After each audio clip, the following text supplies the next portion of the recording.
Have you ever wondered why cultures respond differently to situations? Today, we'll dive into the captivating world of individualistic and collectivist cultures. Understanding these differences enhances communication and social interactions. Individualistic cultures prioritize the individual. Here, independence and personal success are valued. Countries like the United States and Australia exemplify this style. People focus on personal goals and achievements. They take responsibility for their actions and choices.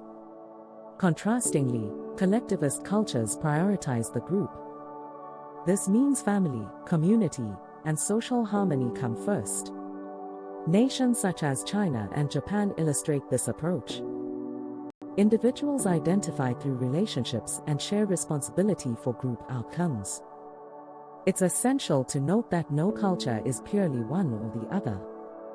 Variations exist within regions and social classes.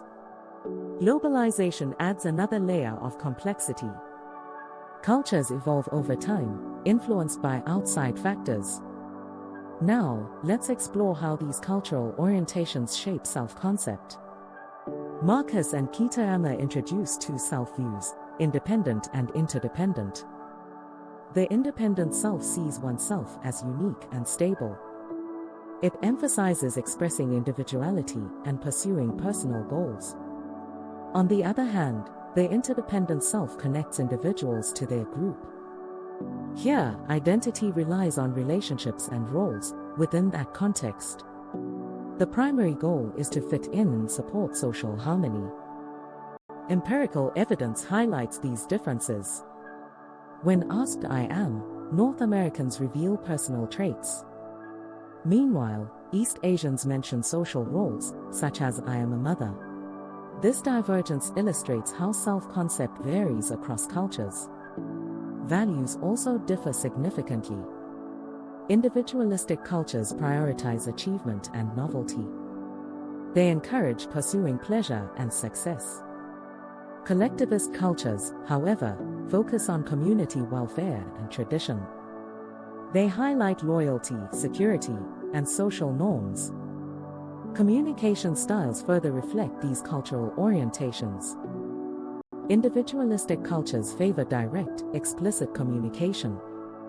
They communicate with clarity, often saying exactly what they mean. Conversely, collectivist cultures lean towards indirect communication. They use context and nonverbal cues to convey messages. Saying maybe can mean no to avoid confrontation. Understanding this difference is crucial for effective interaction. Self-promotion versus humility also varies. In individualistic settings, people boast about achievements. In contrast, collectivist cultures promote group harmony by downplaying personal success. This may lead to misunderstandings in cross-cultural situations. Emotional expression is another area of divergence. Individualistic cultures encourage open emotions, especially positive ones.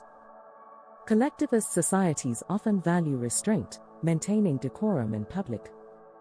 This cultural norm informs social dynamics and interactions. For social workers, these differences have critical implications. Communication misinterpretations are common. A client may use "maybe," signaling reluctance instead of agreement. Eye contact can be seen as a sign of disrespect in some cultures, leading to mistrust. To provide effective support, cultural sensitivity is crucial. Understanding communication norms is essential for helping those from diverse backgrounds. This fosters trust and ensures that clients feel respected and heard.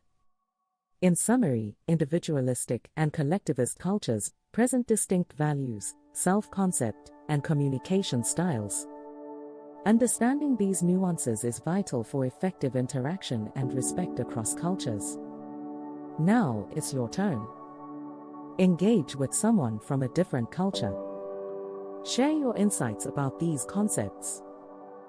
Together, let's bridge gaps and foster mutual understanding.